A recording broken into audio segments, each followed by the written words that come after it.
So, good morning, Al. I've got Al Whitton from Fighters Mind Coaching, and I'm just wondering, Al, you're coming along to the Brighton NLP group on the 8th of September to share some of your thoughts around Fighters Mind Coaching. But what is it? Fighters Mind Coaching initially was something that I developed.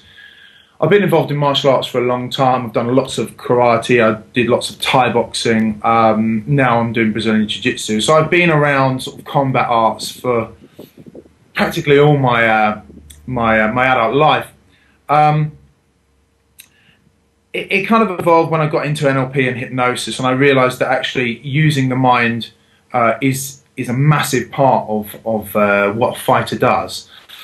So I sort of draw from hypnosis, NLP, and some other kind of mental technologies, if you like, to work with fighters, to specifically work with fighters to enhance their performance on the mat, if for their own training, or if they're going to go into a cage fight, or whatever it is. So that's really how it started off. Now it's kind of developing as we speak, because I've realised that a lot of the concepts are actually extremely applicable in not only other areas of performance, sports performance coaching, but also just general areas of everyone's everyday life.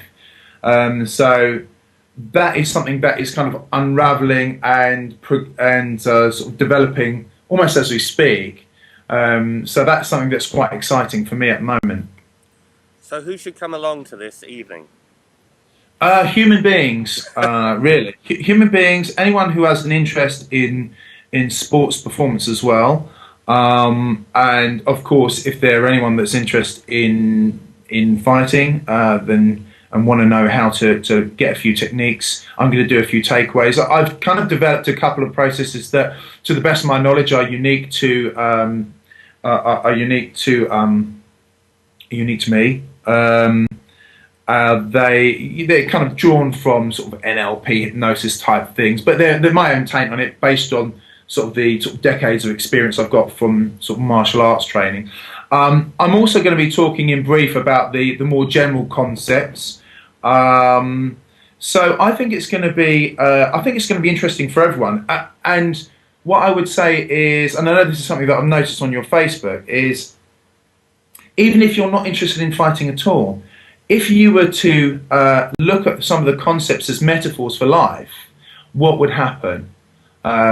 In my experience, it's been really, really useful for people who have got no interest in fighting as well. So I guess anyone, maybe. Wow, it sounds intriguing. So what are we going to do for the people who, like you say, have no interest in fighting? Explain a little bit more about this, it being a metaphor for life. That intrigues me. Okay, so for instance,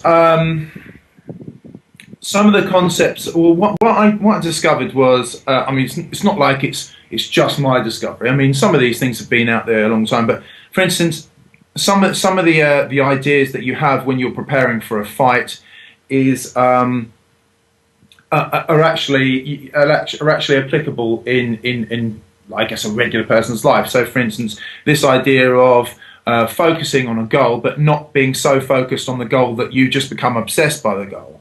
For instance, if you find out that the guy's got, if your opponent he's got good hands, so I have to really work on my defenses, that might be outdated information. So if you lock yourself down to one path, you might find that because you've been training yourself to narrow your scope in what you're doing, you kind of lack flexibility.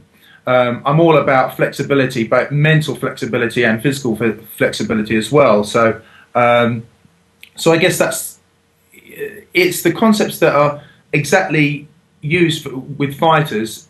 They can, if you think, oh, okay, okay, so what that means is in an everyday person's life.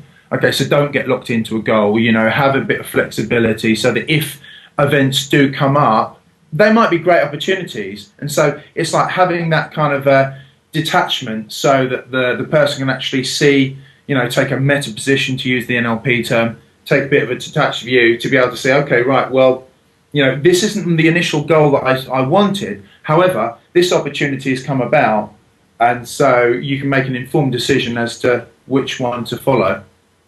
Sounds like there's some I really don't know. interesting mindset ideas there that I can imagine being applicable in all walks of life. So, Yeah, I mean, yeah, sorry, yeah. I was just going to say the thing about working as fighters is that they're only interested in results and they're not interested in any BS. So it's allowed me to kind of take a little bit of the woo woo and that kind of thing out of some of these sort of NLP approaches. So that I feel that they're quite pragmatic. And they have to be pragmatic because I have to stand in front of these huge, muscly, no nonsense guys and make them work. So it's like, the little girl inside of me is panicking. So that's something but I feel is a useful approach for people as well. okay, Al. Well, thank you very much. I'm really looking forward to this. It's Wednesday, the 8th of September at the Brighton NLP group. If you want to find out more, click the link below the video and you can find out full details about how to make it on. I'll see you on the 8th, Al. See you later, Viv. Thanks a lot. Bye bye.